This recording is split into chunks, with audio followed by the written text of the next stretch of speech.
Hey guys, George at SoundTraxx here. This week I'm going to talk a little bit different. We're going to jump back a little bit towards the basics of DCC. Now, what am I talking about? Well, let's go find out.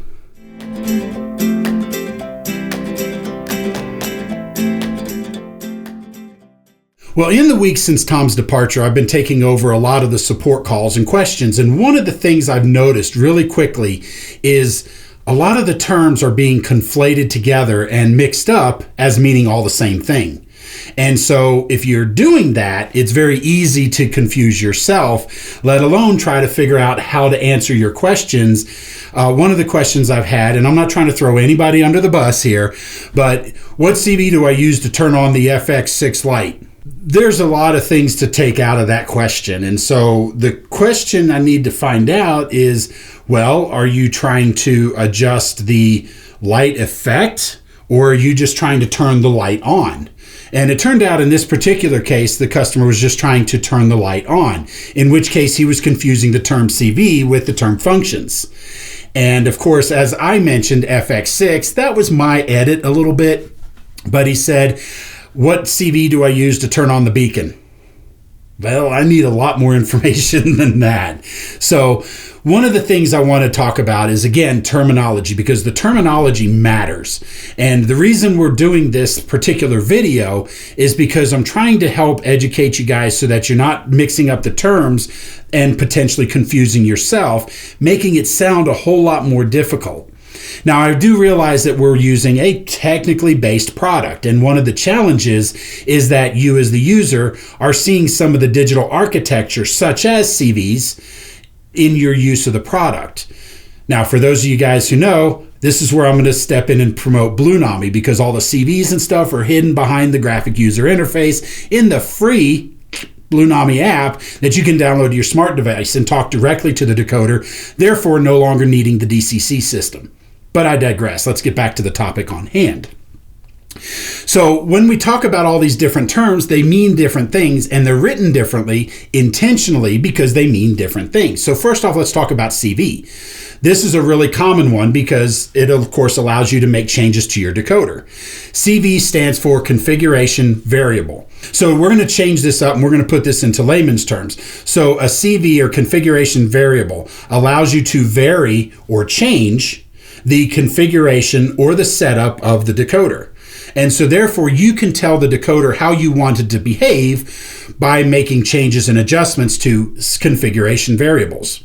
Now, just to kind of give you an illustration of a use of a CV is when you're adjusting the volume on your television, you have the remote in your hand, you push that volume button, you're changing the television CV, you're just doing it behind the clean user interface, which is the remote control.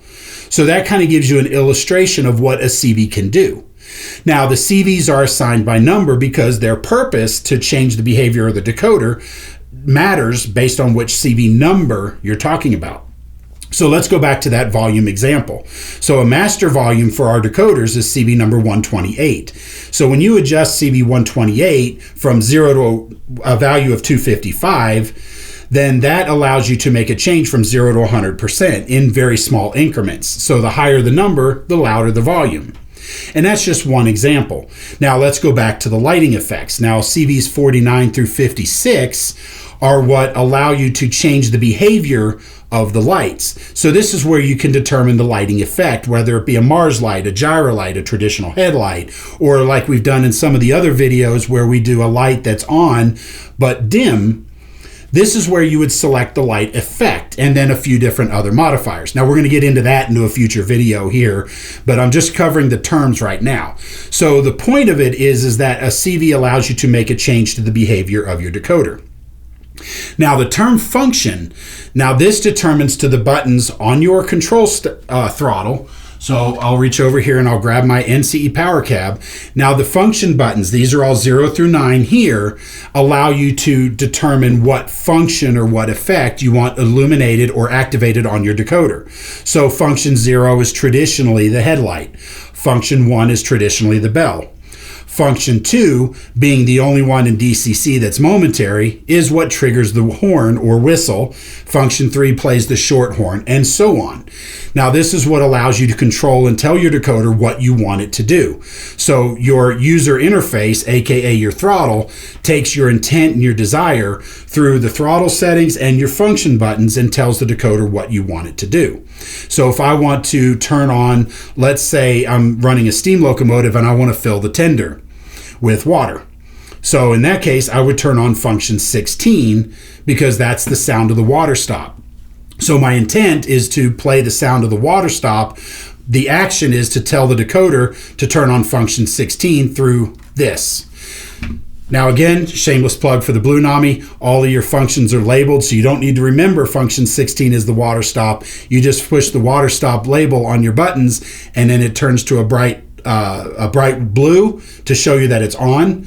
And then when you press it again to turn it off, it goes dim, back to the dark blue to tell you that it's off. But it's all labeled for you there, so you don't need to worry about which function number does what.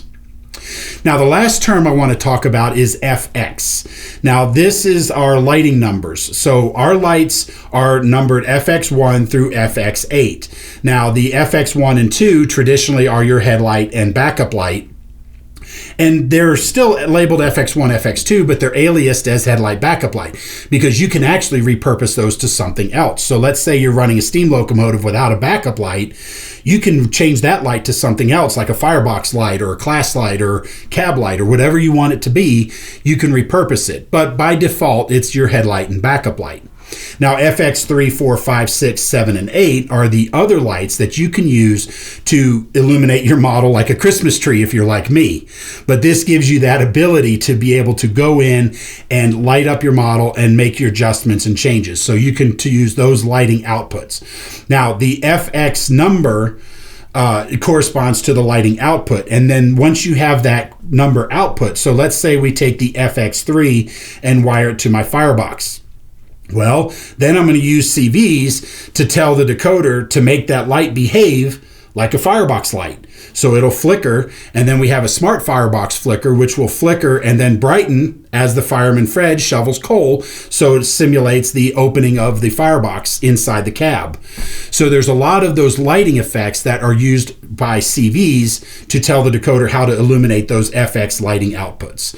So you can see in this brief tutorial how the different terminology is important to differentiate what you're trying to talk about, so that way when you're looking at the manual, you're not conflating all those terms and then getting yourself confused and frustrated, because after all, this is supposed to be fun, and that's why we're here to help you, is because we want to help you enjoy your hobby. So these videos like this will help educate you so that you understand what you're seeing. But again, remember, if you ever get stuck, we're a phone call away if you need help, or you can email us at support@SoundTraxx.com. Now, this is just some of the terms that we've talked about in our decoder. Now, there's a lot of different terms that cover not just the operation of the decoder, but DCC in general, that will help you understand better what you're talking about and what you're seeing, so that way you can understand better and have more fun with it. So first off, what you're going to do is you're going to go to our website at SoundTraxx.com, where we have a DCC terminology glossary. Now, to find that, you're going to go to SoundTraxx.com. You're going to click on support. It'll pull up a submenu, and in there, you're going to click on documentation, and that's going to pull up another menu, and you're going to click reference documents. And the reference documents there, you're going to see SoundTraxx guide to DCC or SoundTraxx DCC glossary, and those are where you're going to see a lot of those terms explained, so that way when you're reading and using your decoders, you're not being intimidated by it anymore, and it can become more fun rather than a frustrating part of the hobby. And as again, we're a phone call away if you need help. So be sure to like this video if you like this type of content. If you want more of the beginners stuff, be sure to like this. Comment below if you have any questions. We'll try to do our best to answer. And also be sure to subscribe to our channel. If you're not already subscribed to our channel, first off, what are you waiting for? Second of all, we post videos like this every week so that we can help be there as your partner in the hobby, even when we're not necessarily available by phone on the weekends and evenings, so that way you can sit back in your armchair, take a look at some of our educational videos, and get a little bit better in your hobby. Guys, that's everything I got. Thanks for watching. We'll see you next time.